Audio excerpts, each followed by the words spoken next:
Did you know it's election season? I know you're probably scrambling, checking your calendar right now. I don't understand. I thought the midterms weren't until next year. Well, I just felt the need to have a talk with you tonight, to do a special where we're going to talk about many things. We're going to talk about the midterms and other things, but I feel like we all, myself included, need this reminder. It's always election season. Always. It is for the communists, therefore it has to be for us. You know, I have a former communist who watches us here on I'm Right and listens to the radio show. They're a bunch. And they email me because I'm always fascinated by their mentality because they are our enemy. We're trying to defeat them. And so the former ones are a great source of information on how they think. Here's how one used to operate when she was a communist. She would go on her local websites, her city's website, her county's website, her state's website, and all this is public information. And she would find out not just at each and every election, the dates and locations, but she would find out if there was a commission. Maybe there's going to be a commission for the 4th of July parade next year, or maybe there's an open spot on the water board. And she would type up and create for herself a Microsoft Word document with everything laid out, just like that. And then what she would do is she would disseminate that to every communist she knew.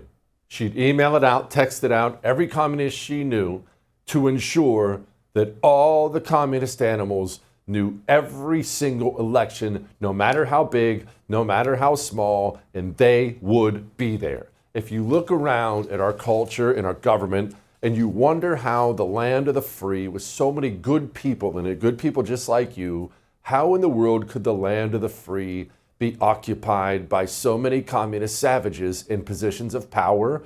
Well, it's because good people like us, like you, and like me, we ignore critically important choke points of power while the communist is seizing them. And I realize the communist is always going to be better at government than you are and I am, because I don't worship it. You don't worship it. It's not your God. It's not your religion, but it is his. So for him, typing up a Microsoft Word document and disseminating it to communist savages is an act of worship. You don't think like that, and I don't want you to. But we have to understand the consequences of not being as active as they are. I'll tell you what, I'll point something out to you. There's a local library in Long Island, in New York. Now, if you're not familiar with the area, I say New York, you're thinking, oh, okay, a bunch of libs. No. This is a red county, blood red. If you're in New York and you want to live in a red area, you get your stuff out of Manhattan and you drive out to Long Island to go be around people who love God and country. This area, this county went plus 10 for Trump. Plus 10 now. Look at the local library. Look at it. How does that happen? That's not the library in LA. That's not the library in Manhattan. That's the library in a Republican area. Well, here's exactly how that happens, you see.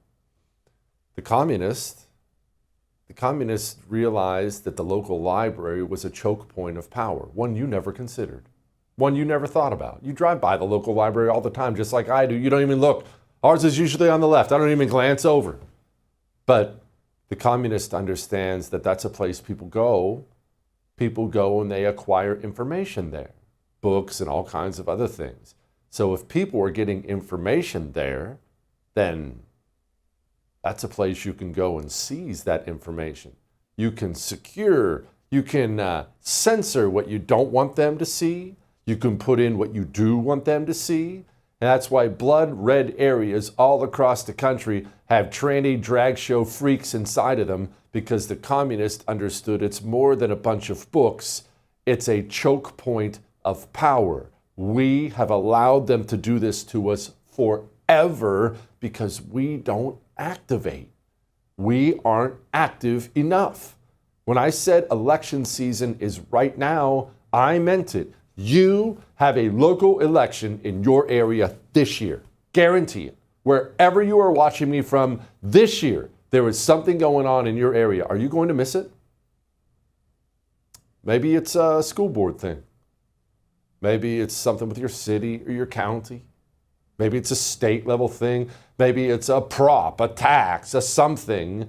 Are you going to miss it? All this information is available on your Secretary of State's website. I promise you one thing, the communist won't miss it. The communist will be there. The communist will drag his friends there because the communist understands it matters. Primaries.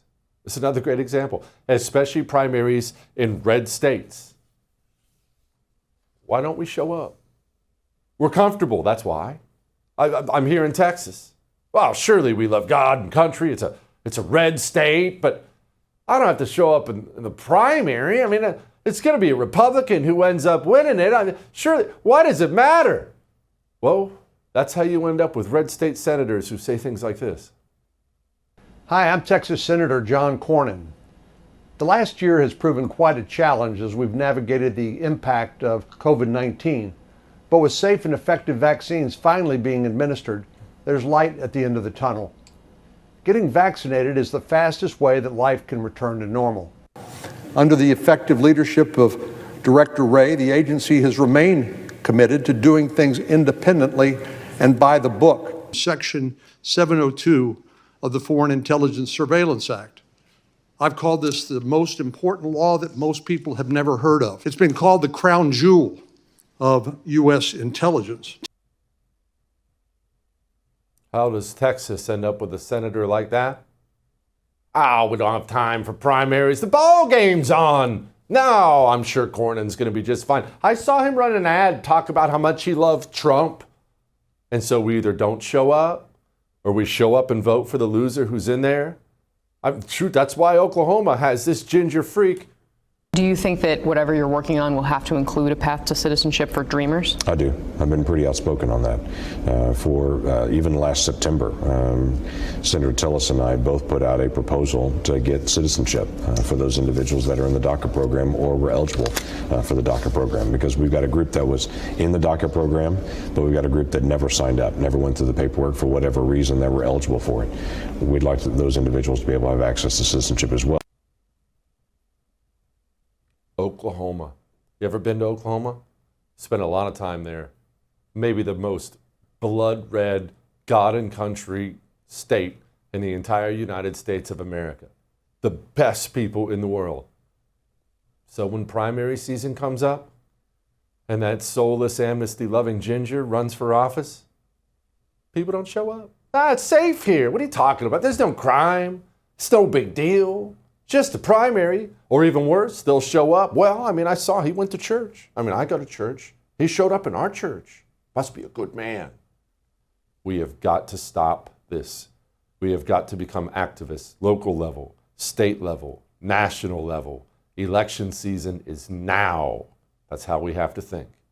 Sean Spicer is going to join us in a moment, talk to us about the midterms. Next.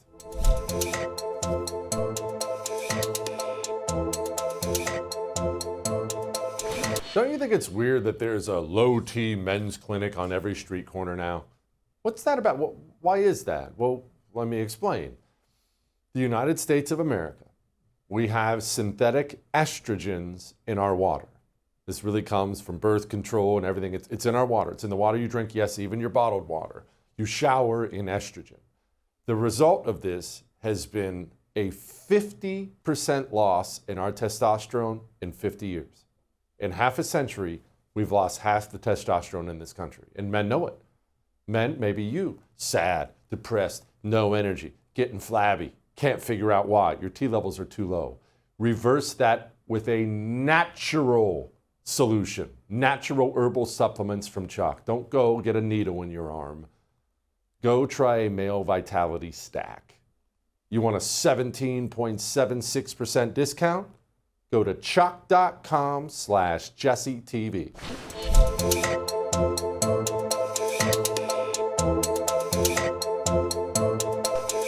Let's talk about the future. What do future elections look like? Because the midterms are coming. 2028 is coming, and I know we're all enjoying Democrats being down and out right now, but parties don't stay down and out forever. Joining me now, Sean Spicer, host of the Sean Spicer Show. Sean, it makes me extremely nervous how down and out Democrats appear to be. I know that sounds weird, but I just know you don't stay down forever. They look crazy. Their approval rating is in the toilet. They can't seem to let go of the tranny stuff or the open border stuff, but someone's going to come along and figure it out, Sean. True. I'm with you. I get nervous when it's going this well. That's just, I'm one of those people that a lot of people get excited when things are going well. I'm one of those people that gets nervous instinctively. It's like the calm before the storm. And I'm with you. But here's the thing. I've been doing this 30 years. I know I don't look at it's a moisturizer that I use that I think helps overcome a lot of that. But the reality is that they don't have candidates right now. They don't have issues. And the numbers for the national parties just got released in terms of their fundraising, and they're abysmal. So in a normal case, in the past, the DCCC, the Democratic Congressional Campaign Committee, historically would be out raising the NRCC, the National Republican Congressional Committee. They would be making this huge push. But you look at from the top of the leadership, the top of the DNC, Ken Martin, he's just a flat-out disaster. Hakeem Jeffries is feckless, their House leader, who most people probably couldn't even identify. The only issue they have is trying to suddenly claim that they care about Jeffrey Epstein. And the American people, at the end of the day, are not going to vote. That's not an issue. So, my view is that I share this with you. I think that this is, if Republicans can keep delivering for the American people, as they have in the past 6 months, I think they're going to be in good shape. And I have said this before, Jesse, and I'll say it again right now. Despite the historical odds, I think the way that the Republicans in the House and the Senate and the White House are delivering for the American people, they will be rewarded and maintain a majority in the House and the Senate. Wow. Okay, I actually want to focus on somebody you brought up there really quickly, Sean, and that's Hakeem Jeffries. It's not a mystery. I talk to my people about it all the time, how you rise to leadership positions in the House or Senate for both parties. You raise a lot of money. You raise a lot of money, you hand out that money for favors, you end up getting voted into leadership positions. Hakeem Jeffries raises great money. But it appears that he just doesn't have the chops. Does that make sense, Sean? Every time I see him, I think to myself, man, what a drop-off from Nancy Pelosi to this boob. Yeah, it's funny you brought that up. I mean, he was Nancy Pelosi's handpicked successor. And there was a part of me for a while that thought like that and you remember, she stayed around kind of like, the babysitter. She was there to keep an eye on him to make sure he did well. I think Nancy Pelosi, when I was a staffer in the House, there was no decision too small for her to weigh in on. There was, on the House floor, there are staffers that are in their respective parties' cloakrooms where members hang out before a vote that help them get the materials and the things that they need while they're on the floor. She literally handpicked the interns for the summer in her cloakroom. I mean, that's the level of detail. She ruled with an iron fist. Nobody crossed her. Regardless of what you think of her on policy, she ruled the House with an iron fist. And Hakeem Jeffries is a wallflower. You could literally blow the guy over. And it's amazing. I think he is, to be honest with you, a huge disappointment to her. He lacks the gravitas that anybody can. No one cares what he thinks in her caucus. And that's the problem, is that she is still there lurking in the background like the babysitter to make sure that he, eats his dinner and completes his homework. They don't have that power center. And Chuck Schumer on the Senate side looks so out of touch. And the big question that looms large for him is, will AOC take him on in a primary? Because if she does, she will beat him handily. Will she? No, people may say you don't do that kind of thing, but AOC that's what she got there. She took on what was his name? Crawford, do you remember Crowley. his name? Took on that powerful Democrat, Crawley, that's right. Took him on, established Democrat, and bounced him right out. That's the kind of thing she'll do. Yes. And that's the problem, though, is that they've gone from a power center where people feared to take on the very power that you described, people who raised a ton of money, who basically said, if you touch me, I will release the hounds on you financially and make sure that you pay a political price. That was the way that they had constructed things for the longest time. Those days are gone. The rank and file members right now have no problem taking on the elders. That those days of them being in charge are long gone. And so the problem, and this goes back to what you brought up at the beginning, is that there's no sense of fear or power structure. The inmates are truly running the asylum in the Democratic caucus. Okay, how did we get there, Sean? Because as you mentioned, that's rarely the case, right? There's always a young on both sides. There's always some young, passionate upstart, but gets to Washington, D.C., slams into the establishment, gets exasperated, and gets just bowled over by all the money the establishment types do. But you're right, it's very clear that guys like Hakeem Jeffries and Chuck Schumer fear the radical base. How did that balance of power shift? The funny thing is, what you're asking should and truly be like a course, because it was this attrition of the power that occurred. And I think part of it was the power base moved away when the Biden White House took over. It wasn't like the Obamas, when they took it over, they created Organizing for America, took the power base away from the party and kind of built their own thing, and they owned it for a while. And you had the Pod Save America Bros and all these powerful institutions within the system. The problem is that the Biden house of cards, if you will, was built on quicksand. Because as we have seen more and more come to light, there was no power center. It was 4 or 5 people behind the curtain like Oz, making people believe that it was really Joe Biden running the show when he wasn't. So what happened is, when that house of cards failed, when everyone realized the quicksand was what was holding it up, and they realized there was no power base. I mean, Jesse, there is an interview, I tweeted it out a little while ago, where Hunter Biden is going off on this profane interview, going after all of the people that had been surrounding his father for years, Anita Dunn and the Pod, David Plouffe and Axelrod and James Carville. And he's pissed because what happened was, once it was exposed, it was literally like the Wizard of Oz. When the curtain got pulled out and people said, we don't have to fear this guy anymore, they realized that power base that Nancy Pelosi had once commanded wasn't what it used to be. And then, people like AOC and Ilhan Omar, etc., Maxwell Frost, felt like, why do we have to sit back and wait our turn? Who's going to tell us no? And what happened is that the folks that used to be fearful of the people at the top realized that it's Oz. It's not this big creature. It's this little tiny wimpy person that we don't need to be fearful of. And that's what happened, is that just like in the movie or in the play, depending on where you saw it, when the curtain got pulled back and people said, that's who we're afraid of? Oh, okay, no way, no more. You need to write that book, Sean. Okay, so I can't get past this without asking you one final one about the prediction you just made. You think Republicans keep the House in the midterms? That never happens. No, in fact, you know who the guy was that ran it the last time that they held the House? Who? Your guest, 2002. Just saying. So I say that because I know what it takes, and I know what the condition of candidates has to be. And right now, the House of Representatives, run by Richard Hudson and Mike Johnson, et cetera, is doing the job that needs to be taken. They're stemming retirements. They're making sure that the people have the right money, that the mechanics that are needed. Trump is out there trying to get Texas to add 5 seats through a mid-session redistricting effort. They're doing all the right things. There are a lot of people that were thinking about retiring or running for another office that they put pressure on to stick around. That's critical. So I'm just telling you, I know enough about, it's like, having a scout come in and look at a team as they head into the season. This is a team that has what it takes to win a championship right now. And so I feel very good saying it. I think the Senate is easy. Collins, Tillis, if we can hold the Tillis seat in North Carolina, the Senate is pretty easy to me. There's a strong potential to pick up 1 to 2 seats, even if you lost a Maine. But on the House, I think that right now you're looking potentially, they have the opportunity to actually pick seats up because of this play for Texas, where they redistrict, pick up 3 to 5 seats, as long as they don't get greedy. And that's where I think they got to be careful. And they try to squeeze too much out of Texas. But if you can pick up 3 to 5 seats and stem your retirement, you hold the House, and you might even pick 1 or 2 up. I hope you're right. I'm going with that, Sean. I'm going to steal your prediction and act like it's mine. Sean Spicer, thank you, everybody. Appreciate it.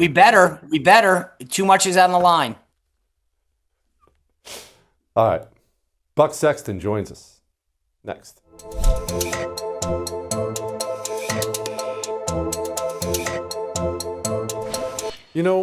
Ever tell you about the time Pure Talk came down to see me? down here in Houston. Now, I've had a lot of meetings with different advertisers and partners at the show. I've never had a meeting where they brought Medal of Honor recipients. Pure Talk and the veterans community, they're like this. When Pure Talk does profitable or non-profitable things, I guess I'll say, when they give back, like corporations do, Pure Talk cares about the vets, getting them back on their feet, medical care. They gave them flags for Independence Day.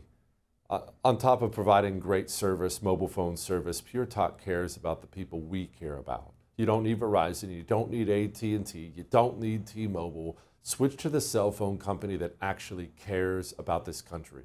You can get a new phone or keep your phone. They make it easy at Pure Talk. puretalk.com/JesseTV.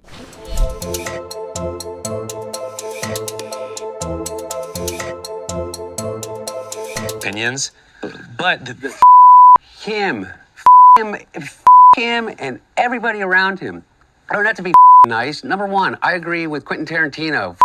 George Clooney is not a actor. He is a I don't know what he is. He's a brand. What right do you have to step on a man who's given 52 years of his life to the service of this country and decide that you, George Clooney, are going to take out basically a full-page ad in the New York Times? Me and James Carville, who hasn't run a race in 40 years, and David Axelrod, who had one success in his political life, and that was Barack Obama. And that was because of Barack Obama, not because of David Axelrod. And David Plouffe, and all of these guys, and the Pod Save America guys, who were junior speechwriters in, on Barack Obama's Senate staff, who have been dining out on the relationship with him for years, making millions of dollars. The Anita Dunns of the world, who's made $40-50 million off the Democratic Party.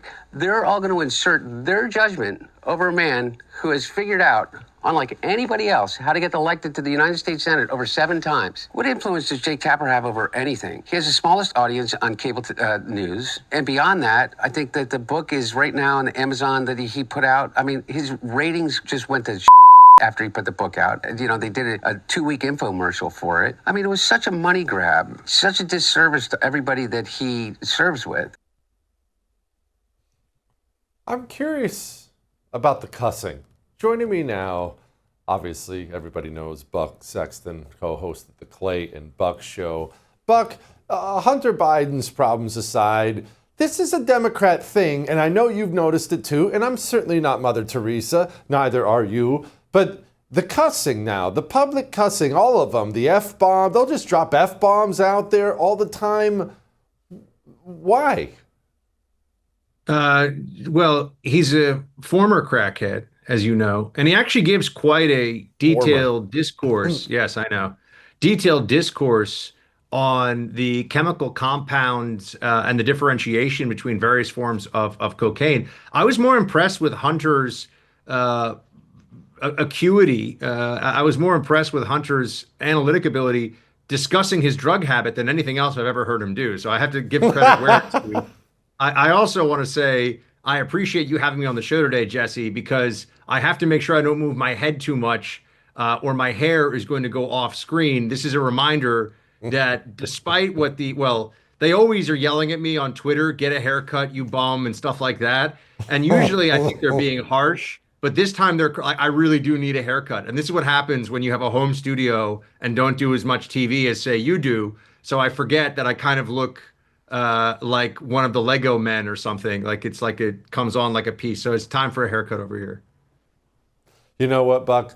That's uncalled for. Everyone knows what you just did. Everyone knows how long we've been friends. It's uncalled for to look at me in my current debilitated state and point out how much hair you have. Buck, do you see where the hairline is, Buck? It's so far back. It's pretty much, it's even with the ears now.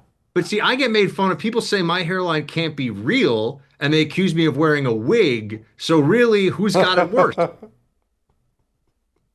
See? You know what, Buck? I don't feel even an ounce of sympathy for you. Not even a tiny, tiny little bit of sympathy, okay? Go cut your hippie hair, Buck. All right, back to the task at hand. Anita Dunn. Glenn Beck famously is the one who kind of exposed this woman years and years and years ago, but This woman is like one of those little communist ticks that you can't seem to burn out of government. Interesting that Hunter Biden brought her name up, isn't it? Yeah, I think that he is saying things that are true, right? Just because Hunter Biden says it doesn't mean it's untrue. When he's pointing out that there are all these people who attach themselves to Barack Obama in some capacity, and we're supposed to think that they have some great insight into anything, running a campaign, running the country, what's true, what's not true. I think that if anything, you should look at the Biden administration's failures as really the perpetuation of the Obama cabal in a lot of ways. There were people that were not only crossovers, but also, as we know, there were all these meetings that were going on at the Obama residence when President Dementia, Biden, was having staffers who were actually making decisions about the government. So all you have to do is get word from Obama HQ, which bizarrely, I know it's because he needed to stay with his daughters as they finish high school, sure. Bizarrely was a 10-minute car ride from the White House. First president that I know of to do that, certainly in the modern era. I think we see that this was just the Democrat machine, and you have these barnacles, as you point out, like Anita Dunn, who attach themselves to this, siphon off as much as they can for themselves, and all they do is perpetuate the ruination of this country with the same communist claptrap that we've been hearing from them all along. So it's a sad state of affairs, but like I said, Hunter Biden's actually laying down truth about how to make crack at home, which he got into, which I got to say, he knows what he's talking about. And then beyond that, some of the Democrats who are held up as the great minds of the party. I mean, Nancy Pelosi, ruthless, yes. Nancy Pelosi pushing out Joe Biden, which he made very clear in the interview, or that he thinks that's what happened. Nancy Pelosi in the real world is actually a Nimrod. I mean, she's an imbecile. She just happens to be ruthless and will do anything for power and money. So that can get you far. I mean, that was true of Pablo Escobar as well. He wasn't a genius. Yeah, that's true. He was really good at smuggling drugs, though, Buck. I heard one story that they used to take these ships, and the ships didn't even know it, these big cargo ships, and they'd fill up pipe with cocaine, and they'd attach it with magnets underneath the ship, and they'd send the ship into Miami, and then the scuba divers would beep, beep, beep. They'd unhook the magnets. The cocaine drops to the bottom. The ship just shipped in cocaine, and no one even knew about it. I think that's pretty smart, Buck. I mean, not that I would recommend it. Don't do that, kids, but that's pretty smart. Yes, it also was amazing that he brought hippopotami from Africa just because he thought they were cool and used them as like animal. This is true. And brought them into Colombia because he wanted pet hippopotami, and actually they do quite well there, and they had to figure out how to, they're dangerous though, and they started breeding, and they created an indigenous hippopotamus population because Pablo Escobar, the drug kingpin, thought they'd be cool to have in his like ponds, and then they had to remove them back to Africa. So you know, the guy was a pioneer in zoology as well. People just didn't realize it. Speaking of the hippopotamus, is J.B. Pritzker going to be the Democrat nominee? Oh man, no. Also, can I just say that there are amazing drugs for this stuff now? Like, what's his deal? It's clearly, I mean, he's deeply unhealthy. Like, he's rich. Are you? I want to ask JB Pritzker, are you that lazy that you won't take a shot once a week that will give you back your health, that will take your A1C down from like 33 or something? I mean, are you that unwilling to change, JB Pritzker? It's a fair question. Look, other people, it's expensive. I get it. He's a billionaire. No, it's Gavin Newsom is the scumbag in chief right now for the Democrats. No question about it. AOC is positioning herself, I think, to be a VP on that on any ticket. She'd be a Democrat who brings that social media sizzle to them. And there's that part of the party that would want Wes Moore from Maryland just because seems like a normal guy and like an American. That part of the Democrat Party doesn't call the shots anymore. So I think you're going to see some really interesting stuff. I mean, I think Gretchen Whitmer's going to get in the mix. But for me, Hunter Biden, my partner, Clay, my co-host, I should say, Clay, he thinks that Hunter's going to run. And that's so insane that I can't entirely discount it. It's so crazy that I'm like, can I say definitely not? I don't know. Because Miranda Devine said the same thing, but Hunter Biden is a delusional a delusional maniac, and that's actually good among Democrats these days. So there you have it. No, it is. And it's easy to see why Gavin Newsom would want, AOC underneath him. Buck, thank you, my friend. I appreciate it so much. Come back soon. We'll be back.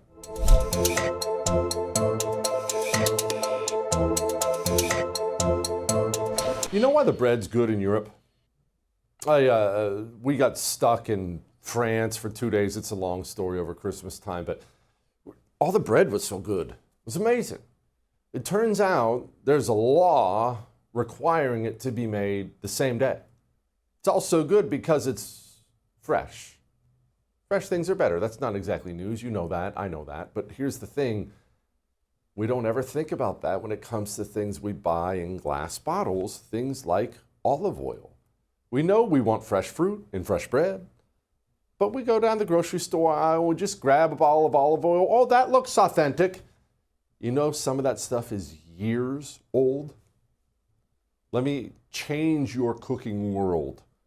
Farmfresh246.com. You will find olive oil fresh from the farm there. In fact, they'll send you a $39 bottle of this olive oil. All you do is pay $1 to cover the shipping. Try one bottle. My wife is hooked. You'll always have some in your house. Farmfresh246.com.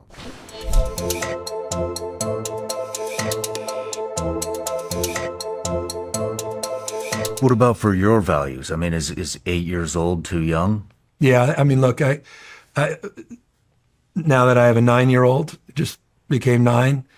Come on, man, I get it. So those are legit.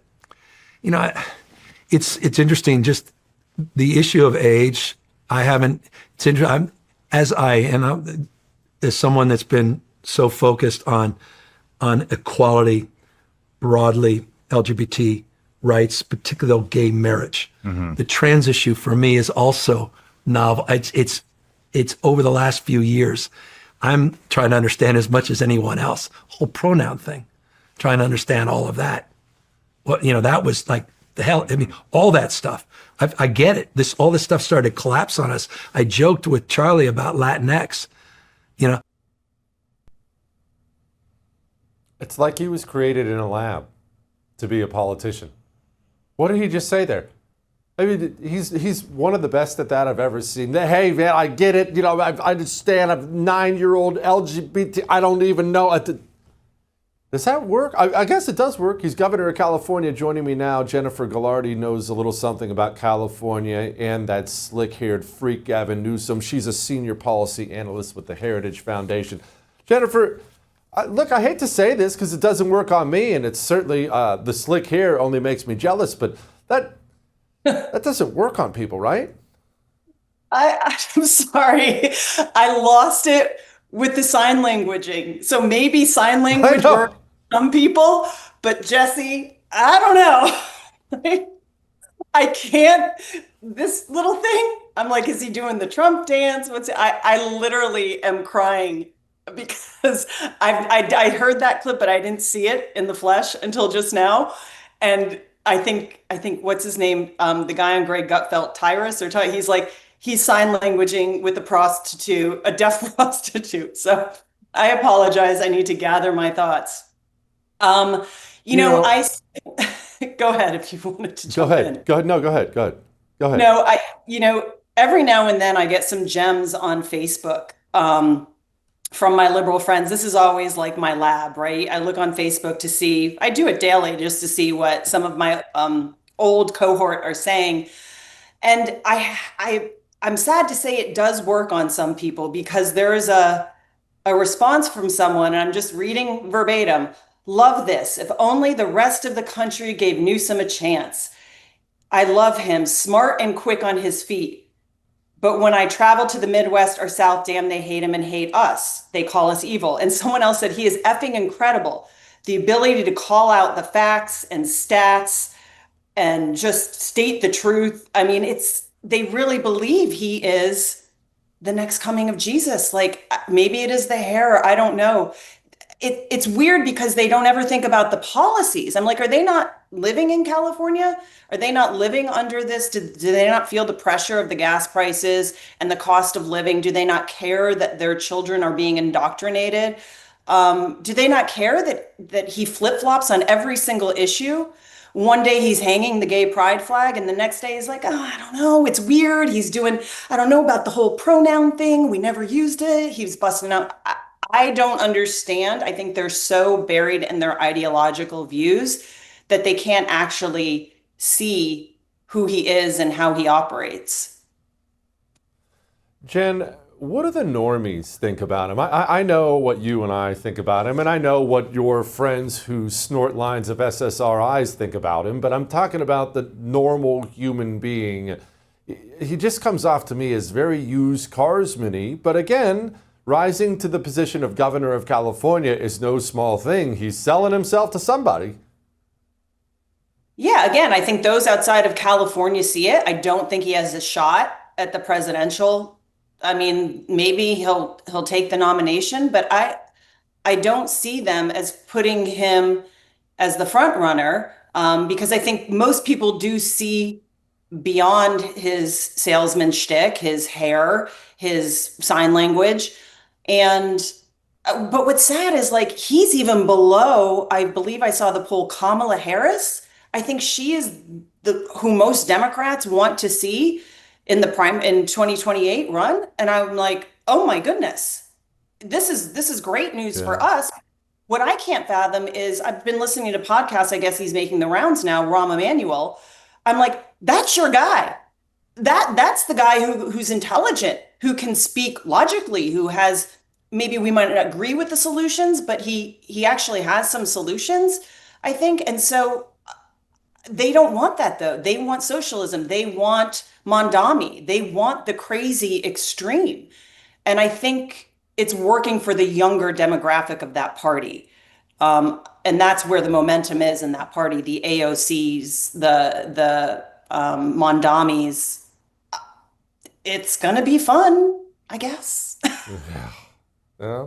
Look, I'd be lying if I said I'm shocked that Kamala Harris is on top of Newsom. But setting that aside, let's talk about the trans issue stuff. This is not popular. It's more than just, men and women's sports. It's not popular. To normal people, it's weird, it's freaky, they don't understand it. It's a loser, always has been a loser for the Democrat Party. But are they so trapped in it they can't get out of it? Because they can read poll numbers, as dumb as they are. They know they're unpopular on this. Can they get out? I mean, again, they should, but they won't. I don't know why sorry, I don't know how to turn off these notifications. They should, but they won't. And I don't know why. They're so, I think Rahm Emanuel said that the loudest voice is not always the most important or something, but that's who they attract, are the loud voices. Instead, they're writing articles on how to be more authentic. I don't know if you saw the Washington Post article, is that, the key to winning 2026 and 2028 is to use more cuss words and to fight like Trump and to be Trumpier, right? And more aggressive and more offensive. And I'm like, the only reason that works is because it's Trump and that's who he is. That's his authentic style. And the other thing is, Trump rarely curses, right? If ever. He let off that one F-bomb when he was talking about peace in the Middle East and says they don't know what the bleep they're doing, which everyone kind of was like, oh, yeah, that's true. But, they don't get it. They don't understand how to talk to Middle America because they've never been there. They don't understand, to your point earlier, that this is a losing issue for them. They can't get out of these elitist bubbles that they've created for themselves. And why they stick to their guns on this, I don't know, because it's the loudest part of the party, but it's not going to win them any favors. And the other thing I pointed out in a response to the Washington Post article is that if you need to write an article about how to be authentic, you're not authentic. And they can't do these long form podcasts. I think we saw Newsom kind of fumble with Sean Ryan. I mean, some people thought he was brilliant, but I think most people saw, like I did, it was humorous how he was responding. I don't know, he was all over the place because they don't have foundational principles. They go wherever the wind blows. And like you said, people see that. They go wherever they think they can get elected as opposed to standing on principles. So when they come against hard issues, they kind of have to flip-flop. They're trying to be everything to everybody as opposed to these are our values, these are our founding principles, right? I mean, conservatives to a certain extent do that. They're all members of politics. They're all playing the political game. But it's like we know hard work, discipline, freedom. There's kind of some very genuine foundational principles that they can always fall back on. It doesn't seem like the Dems have that. They fall back on identity politics, which changes every week. So they've got to change every week. What about J.B. Pritzker of Illinois? He fascinates me. Governor of Illinois.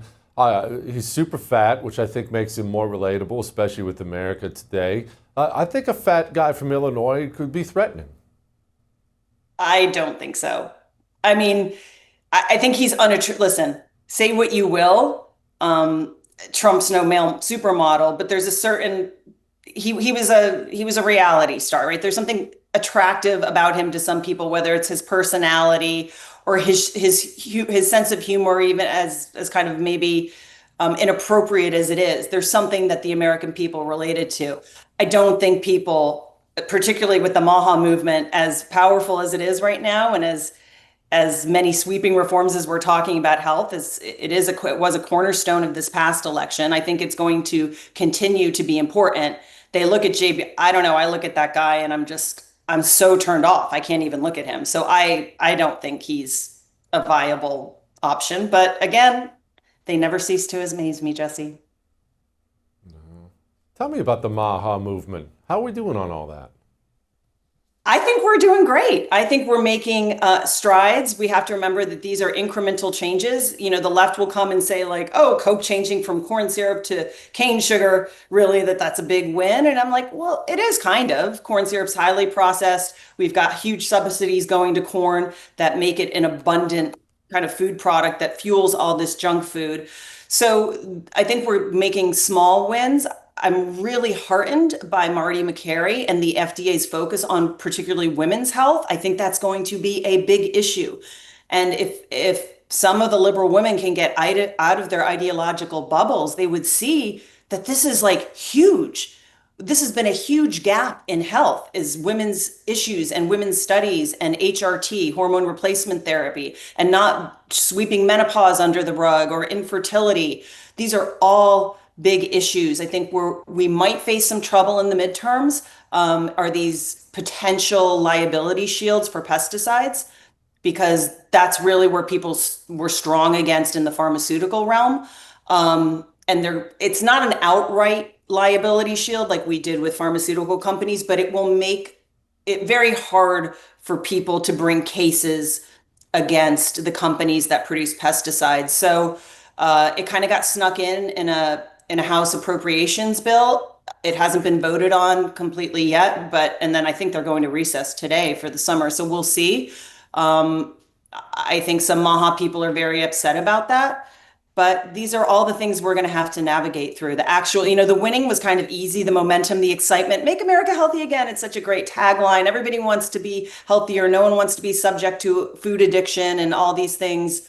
This kind of biomedical security state, but now the hard work comes in making the policy and really convincing the members of Congress that this needs to be a priority or they'll lose a vote.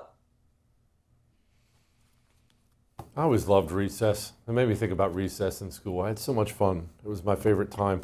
Jennifer, thank you so much. I appreciate you. All right. We'll be back.